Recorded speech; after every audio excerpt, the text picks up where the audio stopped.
Erie. It's Monday, October 7th. Welcome back for another Flagship City Sports Talk brought to you by Quick Fill. My name is Nick Artman, and as always, I'm joined by my guy, Paul Adamzak. Paul, the Honorable. Oh, you can tell I stayed up way too late last night for that slugfest of a quote-unquote Steelers game. Anyway, Paul, how you doing, man? Bail me out here this morning. I'm doing well. I'm coming from the city of Cleveland this morning, so it's kind of a down mood there as well. You're not the only one. I can't imagine the morning sports talk radio in Cleveland right now. I was good. You know, they called that on Saturday too. They said Sunday morning we're either going to feel real good, real bad, and then Monday morning it could be either way. He's like, if we lost both games, just like shut the whole city down on Monday. So at least they got a big win on Saturday. We'll talk about that. And in the big chair, we have the great and powerful Rich Smith. Rich, what's up, buddy? Not too much. Got to kick back for a change. No, didn't go anywhere. No, didn't try not to go anywhere this weekend. Although I did do a date night. So love that. Anywhere that. fun? You have to be intentional. Absolutely. I learned that from Paul. Look at you. We need to start the dating pod and get Paul. Paul, you can host that one. I'm going by Buddy Love from here on out. And joining us for the show today, Isaac's taking the week off, so we got Jonathan Williams from the Gem City Sports Network in studio hanging out with us. How's it going, man? Going good, man. It was, like you said, a very long night last night, staying up trying to catch the end of that game, but we made it in this morning. Barely. We're physically here. I don't know that mentally. If you thought we've been off, we ever really mentally? no, right on track. But if you thought we've been off the rails in previous shows, this could go poorly. Managing expectations. If you want to follow along, make sure you check out the Gem City Sports Network. Flagship City Sports is now part of the Gem City Sports Podcast Network. It's just a lot of city to get out in one syllable. But maybe we'll workshop that with Isaac. But you can follow along. Look up Gem City Sports on any of the socials. Flagship City Sports Talk as well. We are live on the air, recording, streaming anywhere you can find us. Tune in, send us some comments. We also, again, we want to take callers again today.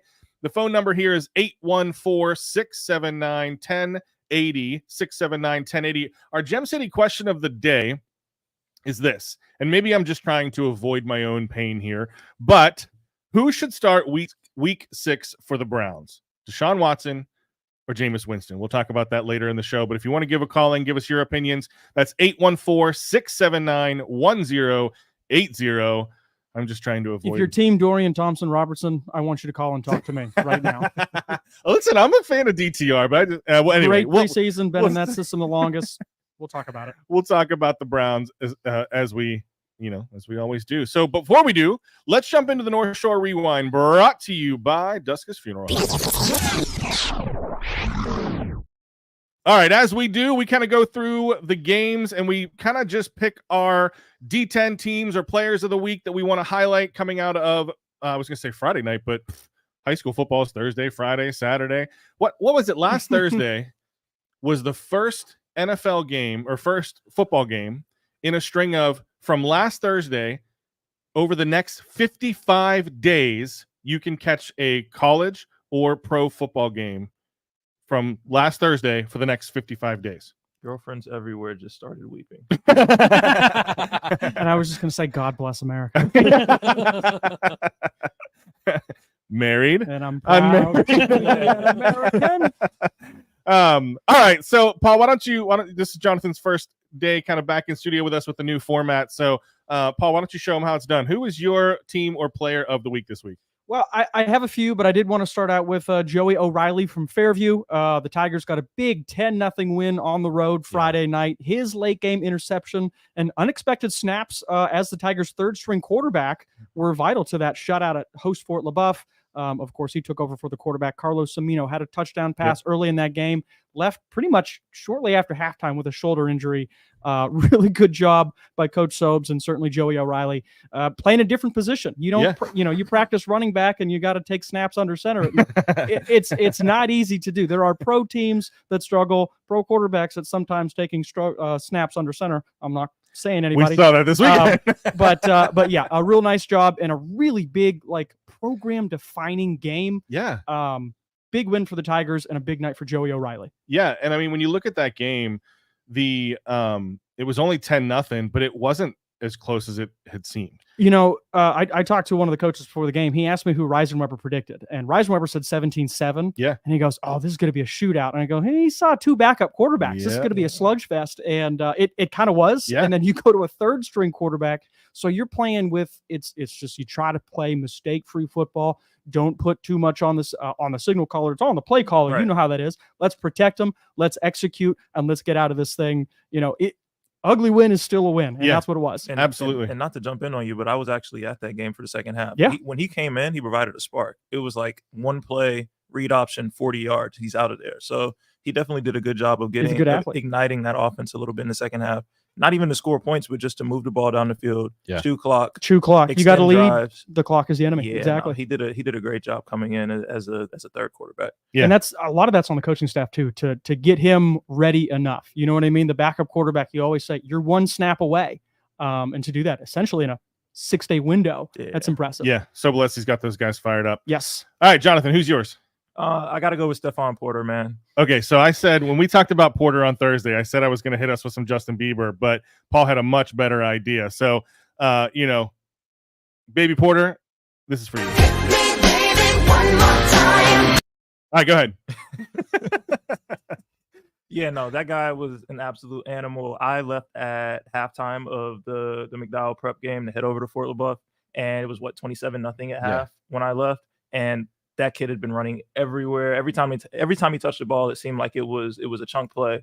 It was 7, 8, 9, 10 yards. I don't know what he wound up finishing with for tonight. Yeah. It's hard to find stats on high school football It is sometimes. hard, yeah. 223 total yards, 170 on the ground. Yep. Yeah, no, he had an incredible game and an incredible first half just in front of my eyes. So Yeah. I'd be remiss to go with anybody but him. No, that's a good one. Man, I have so many places to go here. I could go back to the well. Yeah. Zeitz caught, and I'm going Jacob Zeitz, not Isaac this week, caught 4 touchdowns and tacked on 209 yards as GM took down Warren 48-6. But that's not where I'm going. I could go this direction. I'm going to make him an offer he can't refuse. Vinny Feliciano from Mercyhurst Prep. A sophomore, by the way. I think I missed that early on. This kid is balling out as a sophomore. Had another game, 16 carries, 245, and 3 touchdowns, and also an 89-yard touchdown catch as the Lakers take down Union City. But that's not where I'm going. I don't have a drop for this kid because it came out of nowhere. But I want to unpack this Corey team for a second because Nolan Carey from Corey goes 13 of 17 for 316 yards and 2 touchdowns. In the first half. Right. I almost stopped you in the middle of that. I go, okay, let's stop right here. 13 completions, over 300 yards. And then that's the real kicker. He did that in a half. Yes. Yeah. I mean, this kid played an incredible game. Corey needed a little bit of a bounce back. They've kind of had a great start. Yeah. Had a bump in the middle and are picking it back up. They played some here. tough teams. I mean, they've been in some close games against some good teams. Yeah. Yeah. And they take down Northeast 48-0. I mean, it was a blowout of a game. That's why he only, I don't know. Again, it's like what Jonathan's saying. Sometimes picking up high school stuff is a little tough. I don't know if that's all he threw in the first half because that's just the chunk that we looked at, or it was 35-0 at halftime. If he only played that half, like I'm gonna unpack that a little more. But Corey is now 5-2 overall, 2-1 in Region 5.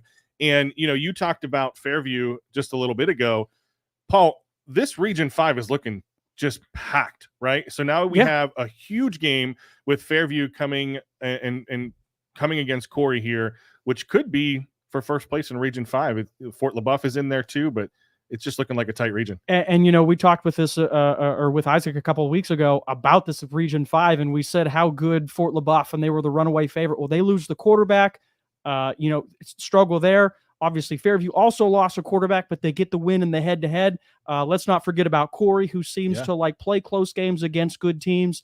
5-2 record. They're a playoff team anyway. And then let's not forget about Harbor Creek, who still seems to be kind of on that back burner. Yep. Picked up a big win on Friday night against Girard. So, there are legitimately 4 teams in Region 5 still in it. I mean, we got 4 weeks of football to go. Yeah. And then going back to Carey, I'm looking at his career stats here. If they're accurate on Max Preps, he's made a huge jump this year. He's already at 1,300 passing yards, a 57% completion rate. I love it. Some weapons out there. He I love it. Last season with 1,500, so he's making a big jump. He's doing okay. Yeah.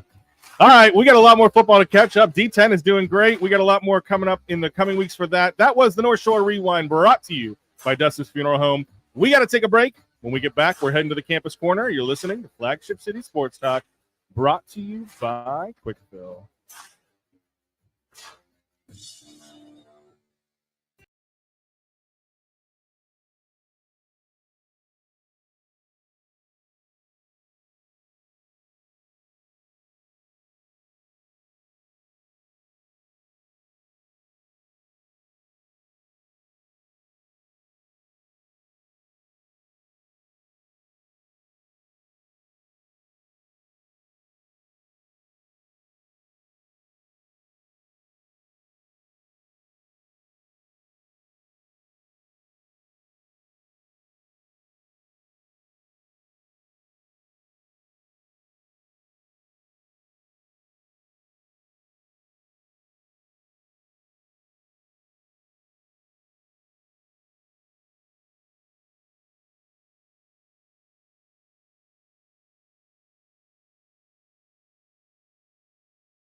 They're going to go back, cut it up, and like raffle off to charity or something like that. Yeah, it's crazy down here.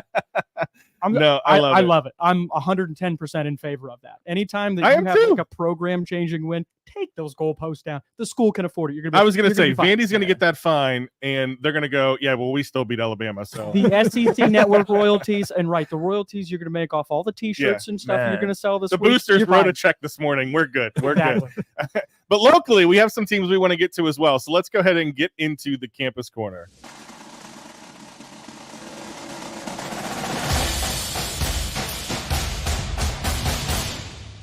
All right, Jonathan, you're our resident college football analyst. So let's start with you. We had two Erie County college teams both pick up big homecoming wins this weekend, Mercyhurst and Gannon. Where do you want to go first? We can go to Mercyhurst first. First of all, it's good to see both teams get a win. Yeah. It's always good when the entire city is winning, because I feel like we haven't had that this We season. haven't. We've had a lot of that this season. So it's good to see both teams perform well.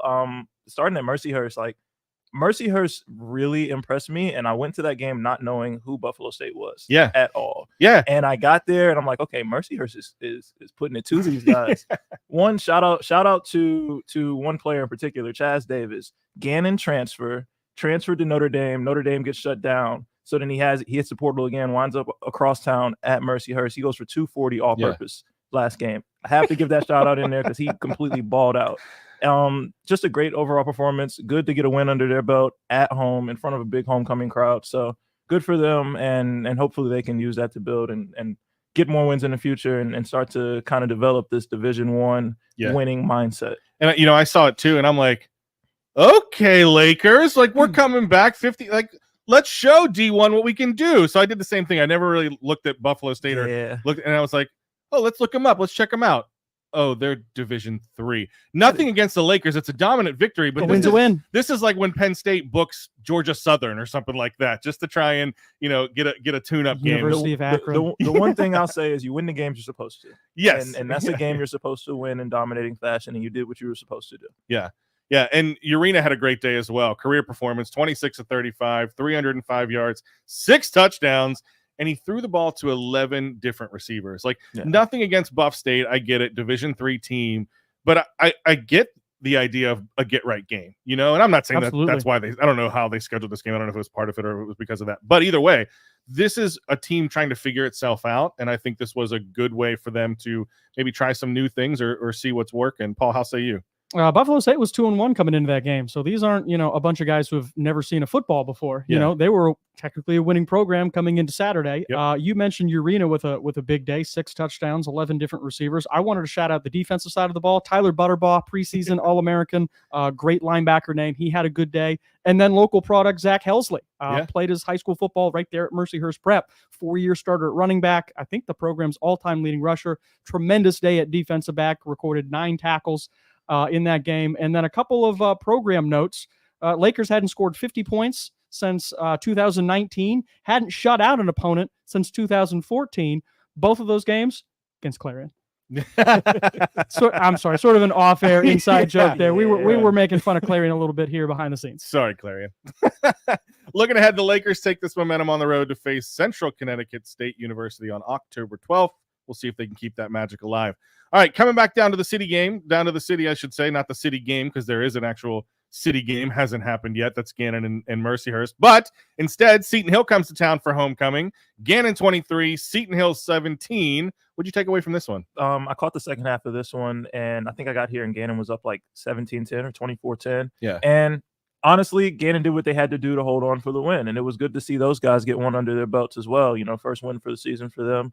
They played well offensively in the first half, and they did enough, and they overcame enough mistakes that they made in the second half and just held on to fend off Seton Hill. So good win for them. Good to see the program get one under their belt, and hopefully that can be a confidence booster going the rest of the way for the season for them. But they've got a tough one coming up this week as they got to hit the Slippery Rock. So that's always the big game. That's always the team that you kind of like raise your eyebrows when they're on the schedule. But hopefully this can be what jumps them off a little bit and kind of gets them on the right track, especially for the rest of the year. And then, end the season with Clarion and Lock Haven. Exactly. Yep. You're going to get one against Clarion. So. Yeah, because going into Slip this weekend for their homecoming, Slip's going to play tough. I mean, it's going to be hard for them. But if the Borough pushed them a little bit though, so I feel like Gannon, this isn't a walk away. This is a game you can walk in and win for sure. I think so too. And I think if their defense shows up like they did this, Gannon's defense I'm talking about, shows up like they did this last weekend, then I agree. I think they have a shot. And the stars, Jaden Whitaker, Tank Mason. Yep. Yeah. All right. To round out this segment, Paul, you ready for a 2-minute drill? All right, let's go, baby.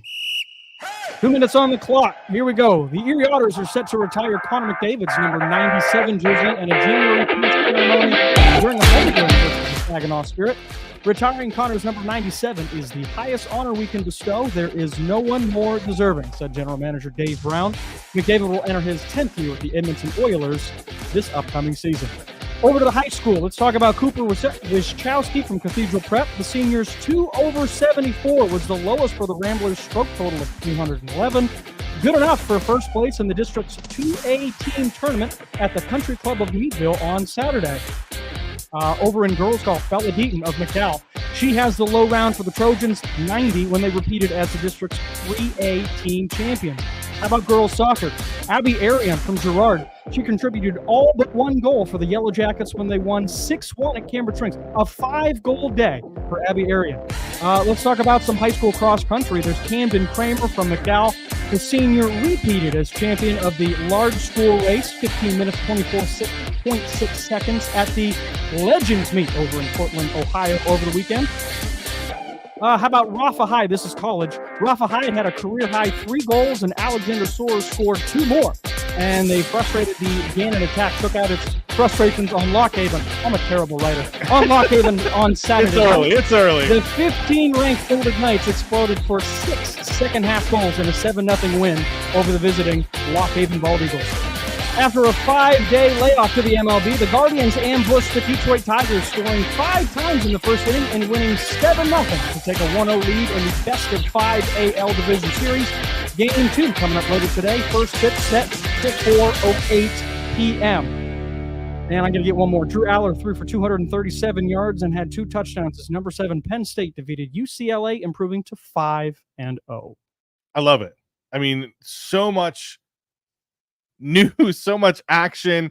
Gannon's soccer team, women's soccer team, is looking incredible. I mean, as per usual, there's so much that I leave out, and I try to just hit the real top end of everything. Yeah. Their volleyball team is also looking really good. 2 homecoming wins as well. So it's like we have so much to cover in an hour, and we never get to it all, which is why Paul had the idea of the 2-minute drill, and it crushed it again today, by the way. And writing, it's Monday morning. Give yourself a break, Paulie. As a frustrated Gannon attack took out its frustrations. I was like, I looked at the same word twice, and I was like, wait, what did I type? I don't know. It was like 7:00 in the morning when I wrote it. I do want to quick hit. We got about a minute left, so I do want to quick hit the ALDS a little bit, because this is maybe, and we need to maybe unpack this a lot more next week, but we look at this series against the Tigers. It's fun for Erie County, whether you're a Guardians fan, because you get to, you're the playoff baseball. We were talking on Thursday, is playoff baseball the most exciting atmosphere in sports? I mean, playoff hockey is up there right now, but as Erie, like, the reason we get excited about this game is, okay, you're either A, Guardians fan, or B, go watch the Tigers, and you will see a number of former Seawolves in that lineup. And that's exactly the point. Like, you watch it as a Guardians fan, you see Seawolves on that team, and just there's kind of this familiarity between this matchup. Really intriguing for Erie County. Yeah, I think the Wolves shared out that there's like 16 guys on the field that played at UPMC Park. Out of 23 people on the lineup? That's insane. It's absolutely insane. So yeah, big game tonight. I'll be interested to see. I actually had the Tigers winning this series. I'll be curious to see how they respond in game 2 tonight. So when do they bring Gabe Alvarez into the fold? That's the real question. Well, we hope to have either Greg Gagne or Sam Leibowitz from the Seawolves on the show next week. Maybe we'll ask them that question. So I was watching when they won versus Houston, and one of the last shots they had was Verlander. Watching them, whooping it up. Yep. Yeah, it'll be tough. I mean, these are 2 teams that rely on their bullpen. I was going to say Cleveland is very jacked up for today. They think they got it tonight. Yep. And I don't blame them. I mean, they won game 1 7-0. That's a pretty They good were way to worried start. about game 1. They said if we get game 1, we got 2 and 3 because of exactly what you said. Bullpen. Yep. Well, before we take our next break, I want to take a second and thank all of our sponsors. That's Quick Fill, Duskus Funeral Home, Dauber Auto Supply, John's Wildwood Pizza, and Denny's Sales and Service. Without them, we wouldn't be here for you. When we get back, we're moving into some NFL talk. We're writing our NFL Week 5 headlines. You're listening to Flagship City Sports Talk, brought to you by Quick Fill. Is made right here in America.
Welcome back.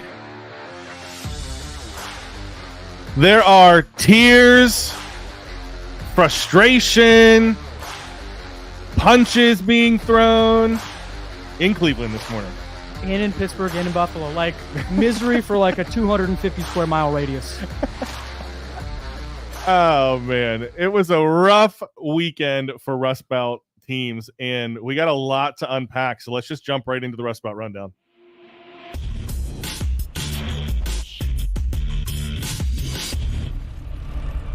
All right, so let's go. Let's start in Cleveland. Browns sacked by Commanders 34-13. Here is my my Simpsons headline for the Browns game. Stop!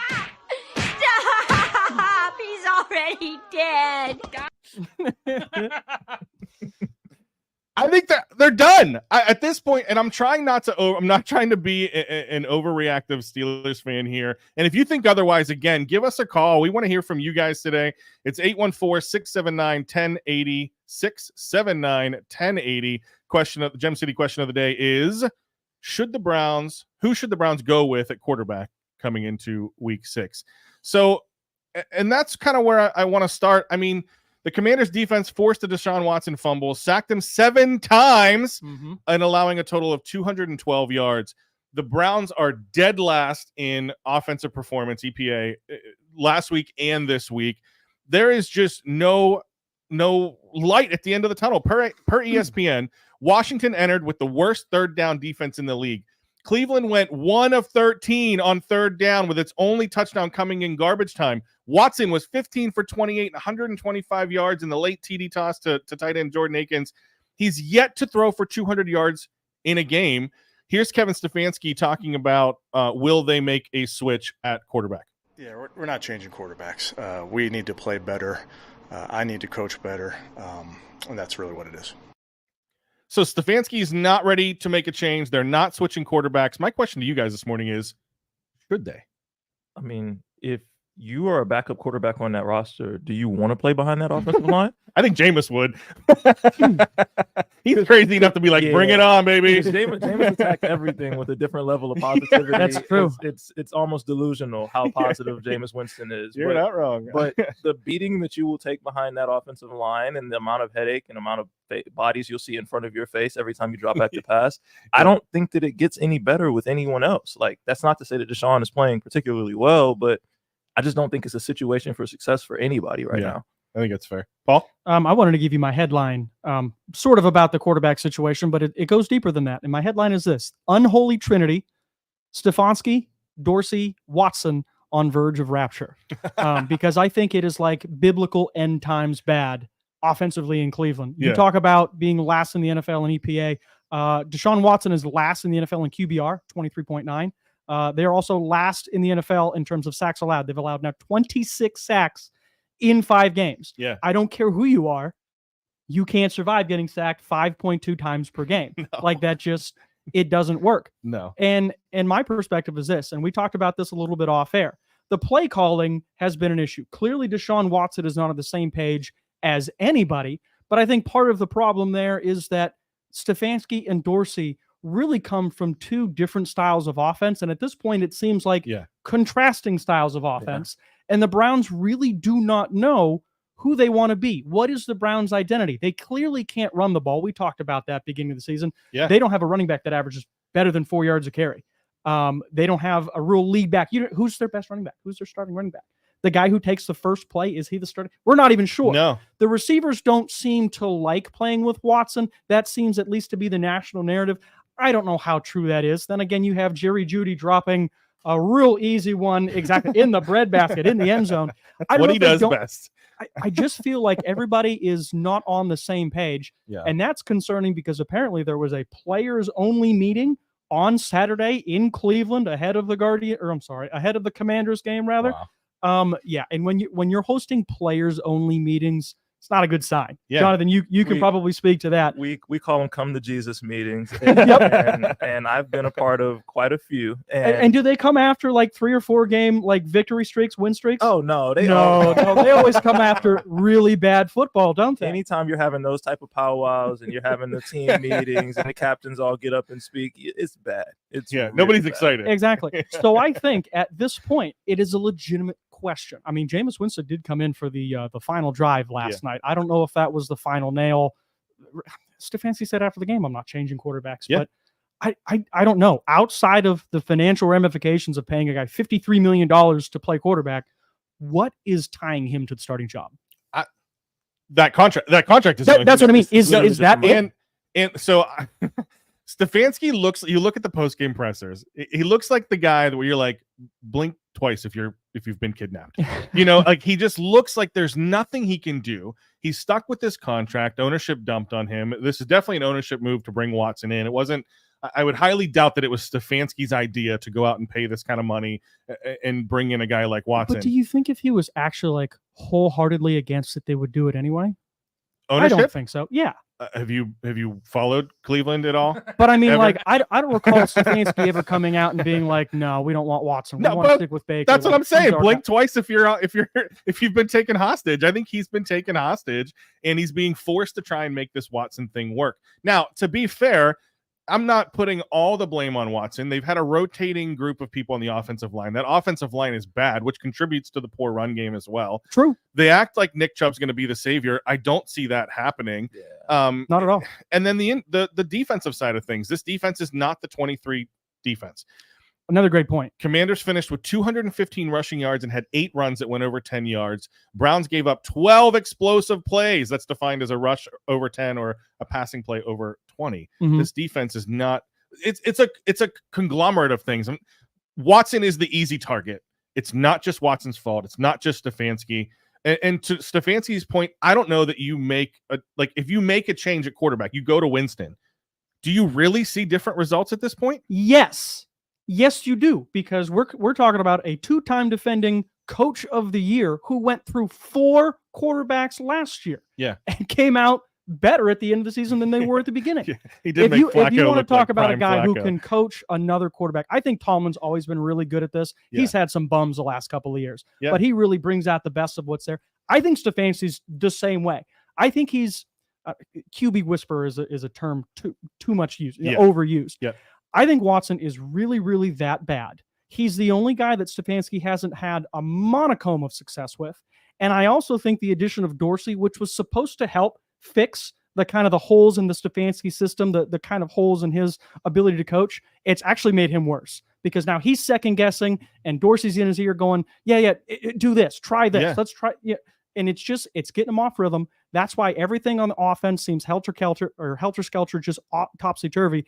And on a separate point you said about the defense, Jim Schwartz had that unit rolling last year, and they are terrible this year. 212 yards rushing against them yesterday. I don't know if the Browns offense has 212 yards rushing total on the season. So it is a complete collapse on both sides of the ball. But your question, do I think they'd be better with a different quarterback? Yes, I do. It's just one of those things where, like, we were looking at it over the offseason when they first hired Dorsey to come in, and it's like, what are you bringing him in for if you're not going to give him play calling duties? Yeah. What are you bringing him in for if you're not going to give him the keys to the offense? And it just seemed like it was just somebody like an extra perspective. It was a galaxy brain idea. Yeah, and it just didn't make a lot of sense to me. If you're not going to hand this guy the keys, why are you bringing, like, if you're Stefanski, why are you bringing a guy to look over my shoulder and tell me everything that I'm doing wrong?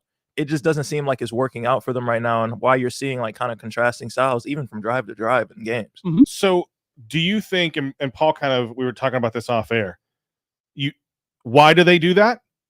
Does it give Stefanski a scapegoat for what if Watson plays poorly this semester? You can tell him about this. I'm in full season mode here as Professor Hartman. Does he become an easy scapegoat if Watson played poorly? Now Watson's playing poorly. Who takes the blame for this? Yeah, because it's like, okay, well, this guy wasn't here last year, right? So it sets up for you to be able to pass that blame off to Dorsey, but I don't really think it's a fair take. I don't think it's a fair blame shift. Honestly, it's still Stefanski's offense. It's still him calling majority of the plays. regardless of how much input he is or isn't getting, or how much worse of a coach it's making him that he has somebody else in his ear, it still kind of falls on him as an OC. And you gotta figure it out. I don't know. I just, and injuries keep piling up too. Cornerback Denzel Ward had a hamstring injury, ruled out early in the second half. Safety Grant Delpit was evaluated for a head injury after going down in the third. Starting center Ethan Posick went directly to the locker room after walking off the field in the fourth. Stefanski caught a knee injury. I mean, at one point, let me ask it this way. What are the realistic expectations for the Browns end of season? What do you hope for at this point to come out of this season? Paul? To pack up in the middle of the night and travel to Baltimore? Ooh, ouch. Sorry. No, I mean, that was I felt bad even after I said it. No, I mean, for a call to come in. Me too. Here comes the blinking That's light. You just triggered decades of Browns fans. 814-679-1080. Go ahead, sorry. I think as if you're a Cleveland fan, I think the best you can hope for is a regression to the mean. And that is the Browns have been so bad, so uncharacteristically bad. There's really nowhere to go but up, right? We mentioned the defense. This was a good unit last year. Not just they didn't they didn't play better than they were capable of last year. That's what they were as a defense last year. What they're doing this year is so underwhelming. It's crazy a little bit. Myles Garrett a little bit dinged up, but defensive player of the year. You mentioned Denzel Ward. He's definitely a top 10 corner in the league. Yeah. Grant Delpit's a really good safety, can play in the box and play single high. They've got a good group of corners. I thought the linebacker group did lose a little bit. Obviously, Hicks went out. Anthony Walker got released at the end of the season. The defense needs to be better. The offense, I don't know, man. The only thing I can hope is that you get those pair of tackles back and things just kind of regress to, let's be okay. Let's try to go 500. Let's try to find some positives in this system. And let's try to balance between Dorsey and Stefanski. If it's me, if I'm in charge, I go back to the Stefanski offense, which is run the ball. It's play action. It's boots. It's rollouts. It's the Baker offense we saw a couple of years ago. Yeah. And kind of, Dorsey stuff, maybe at the end of games if you're close and you need some deep shots. But really, let's go back to what worked for us and hope for the best. That's gonna hurt for Cleveland to see Flacco and Baker balling out.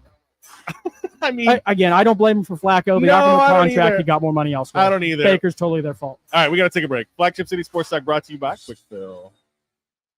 When your car makes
Welcome back.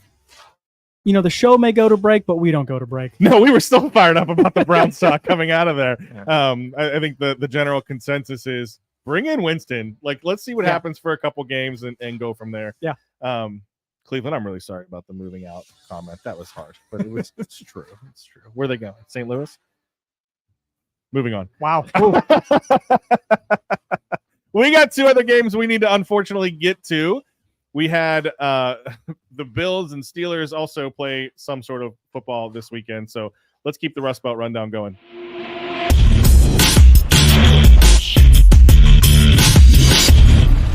All right, here's my headline. Final whistle at NRG Stadium. Texans take it 23-20 over the Bills in a nail-biter.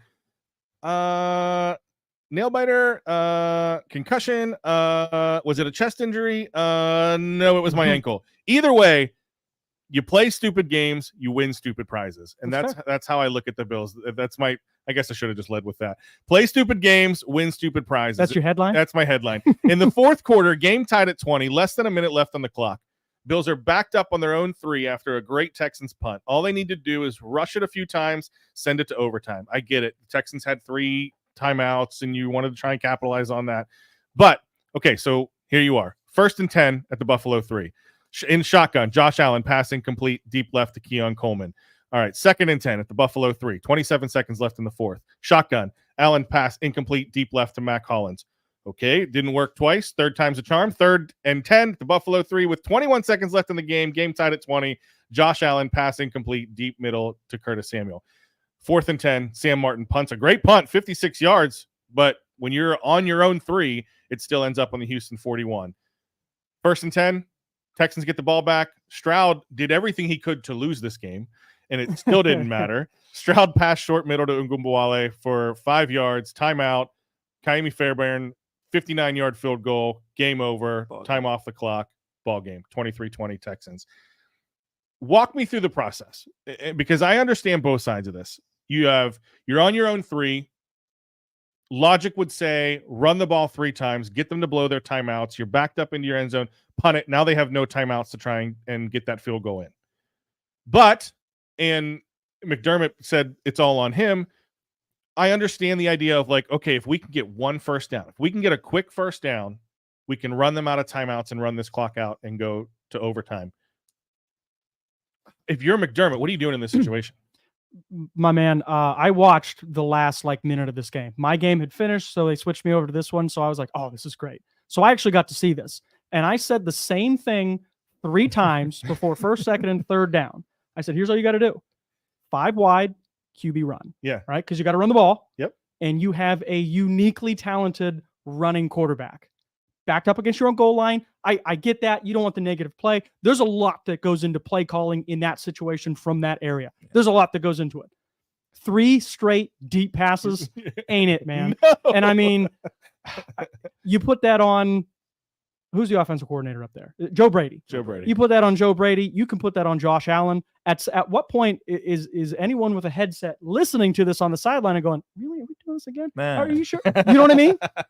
Like, 5 wide QB run. You need 1 first down. It's over. Yeah. It's like you want a first down to burn them out of the timeouts and just run the clock out and take it into overtime. But instead, you throw 3 incomplete passes and call all of the timeouts for them. It doesn't make it's like you're overcoaching at that point. Yeah. It seems like it's like you're trying to get too fancy. You're trying to get too creative. Just run the ball. Find a way to make them burn their timeouts. Even if you have to punt it back to them, like you wound up doing anyway. Yeah. Now, if they run a they're play going to run out of time and they get tackled in the middle of the field, they run out of time. They have to try to sprint the field goal team on to win the game. It makes it a lot harder for you to lose in that scenario. Instead, you give them all the time in the world, man, with a great good field position sticker and a couple of timeouts. I mean, they went on a sub 60-yard field goal. Yeah. Right. So it wasn't like, well, you really handed it to them. They earned it. Yeah. I mean, close game, good game. You're in it till the end. Didn't accept the penalty that would have been the 10-second runoff. Obviously, that's on McDermott. 110%. He admitted that right after the game. But again, football doesn't come down to just a couple of handful of plays. I think what we saw in this one, where did I write this down? Bills receivers, 4 of 18 on the day. Yeah, and you gave the other 2 stats I had, but receivers caught 4 of 18 targets. The Bills have a wide receiver problem. Yeah.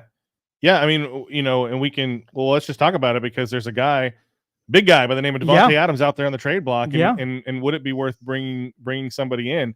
I mean, they had a really slow start to this game. Bills open up with a field goal, but then at one point, at the start of the third quarter, they're down by 17. So they claw back 2 touchdowns, one to James Cook 5-yard run, a big bomb to Keon Coleman, finally had a big play, and you tied up in the fourth with a field goal at 2020. So they're clawing back. And then it's just like to Paul's point where he goes, it's not just that play, but you were looking good. Like you were clawing back from a 17-point deficit and those were a good team. Bad clock. And I get it. You got Josh Allen. He's going to win the game most weeks, but you get paid to coach. Questionable management. Like at the end of the day, I don't care who your quarterback is. You get paid to coach. That is what your job is. That's what your contract is for. So in those situations, you have to protect your players from themselves. Yeah. You have to protect your players from going out and trying to do too much to win games on their shoulders. Like that is your job as a coach to manage the game. And it was a complete failure at the end of the game. Also, talking about Bills receivers and talking about receivers in general, my headline was Stephon Diggs to Josh Allen. It's not me, it's you. You win. That's such a good one. That was better than mine. Absolutely. I mean, Diggs didn't have a great game, but I mean, he didn't have a great game as far as number of receptions, only 6 catches, but 6 catches for 82 yards. No, he didn't get in the end zone, but you're averaging 10, 12 yards a catch. I feel like he had a solid game. He had a solid performance for what they needed him to do to put them in position to win that game. He opened up Nico Collins on that big touchdown to the safety fake, the big side, and that leaves Nico Collins open. That's why you pay a big guy like that. I mean, Diggs still led the team in receiving, and he didn't look as bad as Allen. Allen was 9 for 30, 131 yards and a touchdown.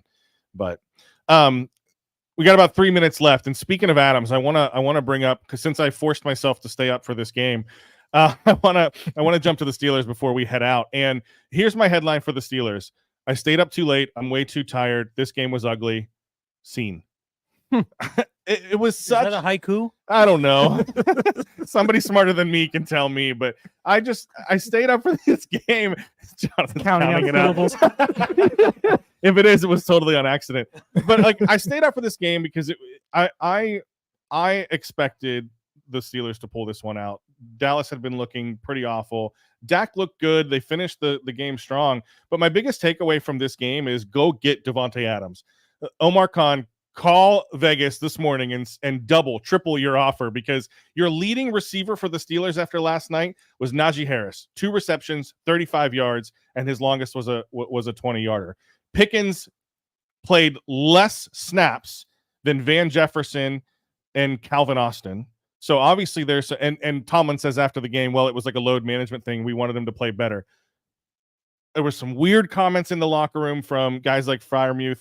Mike Fenner posted a really interesting clip of Freiermuth in the locker room after, thinking like, almost like, hey, I'm not here to complain about targets. If I'm asked to block, I'm going to go out and block. I'm going to do what the coaches tell me to do. There is maybe there needs to be a players only meeting in Pittsburgh this week. My question for you is how much money do you offer Vegas? How much money is a big enough offer for Vegas to trade Devontae Adams on a game week? Because that's the other thing. He's got a no trade though clause, so he can pick where he wants to go, and I don't think he's going to want. Are you sure? I don't think so. Because I heard a report it was the other way around, is that the Steelers actually have a good shot because he doesn't have one. So if they come up with the best offer, Vegas is going to take the best offer, unlike the Ayuk deal. But to Jonathan's point, I looked this up before the game. I'm like, okay, can they do it this week? Oh, who do the Steelers play next week? Oh, the Raiders. Vegas is not going to trade Devontae Adams to the Steelers Got another week to go, boys. Unless he actually has a hamstring injury. Adams, that is. There's a lot of rumblings like, oh, the hamstring injury will magically go away once he gets traded. But either way, I don't see Oakland making that trade. The Steelers also, they come out of this game a little bit more banged up. Herbig looked like he was struggling getting into the locker room. Right hamstring injury that appeared serious. DeMarvin Leal, who was kind of like not an unsung hero, but he's not really talked about a lot, goes down in the fourth quarter with a stinger. Like, they're a little banged up on defense. I say when you call Vegas, you say, okay, what do we have to do to throw in Max Crosby? I'm just out here playing Madden, guys. Don't worry I was gonna about say, me. Yeah, ain't gonna happen. I just want to do a roster swap. Like, yeah. Oh no, I don't want that whole roster. I'm good. I still like Justin Fields. You can get Max Crosby if you offer TJ Watt. Like that's it. Erie, thanks so much for joining us today. My name is Nick Artman, signing off for Paul Adams, Zach Rich Smith, and Jonathan Williams. That's it. We're done. Have fun.